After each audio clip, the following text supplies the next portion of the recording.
Technology అనేది రెండు వైపులా పదునున్నటువంటి కత్తి లాంటిది. సద్వినియోగం చేసుకుంటే అద్భుతం, దుర్వినియోగం చేసుకుంటే దురదృష్టం అవుతుంది. ప్రస్తుతం ఆర్టిఫిషియల్ ఇంటెలిజెన్స్ని ఓ పక్కన ఈ రాజకీయాల కోసం అయితే నెగిటివ్గానే వాడుతున్నారు, ఫ్యాబ్రికేటెడ్ ఫొటోస్, ఫ్యాబ్రికేటెడ్ వీడియోస్, ఇట్లాంటి వాటి.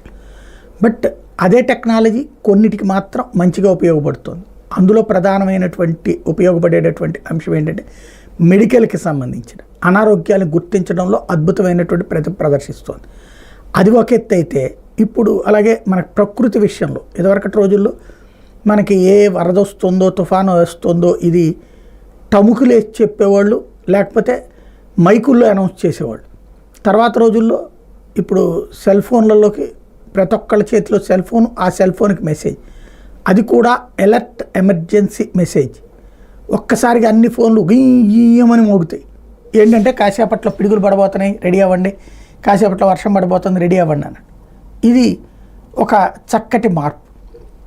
అదే సందర్భంలో దీన్ని ఇంకొక అడుగు ముందుకు వేసి ఆర్టిఫిషియల్ ఇంటెలిజెన్స్ని, ఏనుగులు సాధారణంగా అటవీ ప్రాంతాల్లో పెద్ద సమస్య.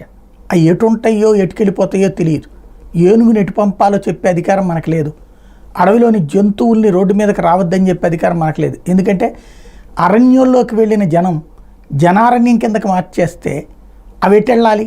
కాబట్టి ఒక్కోసారి జరిగిపోతూ ఉంటుంది. దాన్ని కదిలించే అధికారం భారతదేశపు రాజ్యాంగం ప్రకారం, జీవకారుణ్య హక్కుల చట్టాల ప్రకారం, అటవీ శాఖ హక్కుల ప్రకారం, వన్యప్రాణుల సంరక్షణ హక్కుల ప్రకారం వాటికి ఉంది. వాటి తరిమే అధికారం, ఇది వాటిని అడ్డుకునే అధికారం లేదు. ప్రాణాపాయ పరిస్థితుల్లో కాపాడబడాలి, అంతవరకే. ఇదంతా ఇప్పుడు ఎందుకు చెప్పాల్సి వస్తుందంటే, ఏనుగులకు సంబంధించినటువంటి మూమెంట్ని ట్రాక్ చేయడానికి ఆర్టిఫిషియల్ ఇంటెలిజెన్స్ కెమెరాలు పెట్టాలని, ఆ కెమెరాల ద్వారా ఎక్కడన్నా ఏనుగుల మూమెంట్ కనుక కనబడితే వెంటనే సదరు ప్రాంతంలో ఉన్నటువంటి వాళ్ళందరికీ ఎస్ఎంఎస్లు వెళ్ళేటట్టు విత్ ఫోటో వెళ్ళేటటువంటి ఒక సమగ్రమైనటువంటి ప్రణాళికకి రంగం సిద్ధం చేశారు. ఇది యాక్చువల్గా వీళ్ళు కనుక్కున్నారనమాట. పరిశోధనలో కేరళలోని అమృత యూనివర్సిటీ వాళ్ళు ఆర్టిఫిషియల్ ఇంటెలిజెన్స్ ఉపయోగించి అమృత ఎలిఫెంట్ వాచ్ టెక్నాలజీని రూపొందించారు. ఏనుగులు ఎక్కువగా సంచరించే ప్రాంతాలు అత్యధిక నిఘా కెమెరాలు ఏర్పాటు చేసి రాత్రిపూట పనిచేసేందుకు వీలుగా ఇన్ఫ్రారెడ్ సపోర్ట్ ఉన్నటువంటి కెమెరాలు వాడేటటువంటి విషయం దాంట్లో.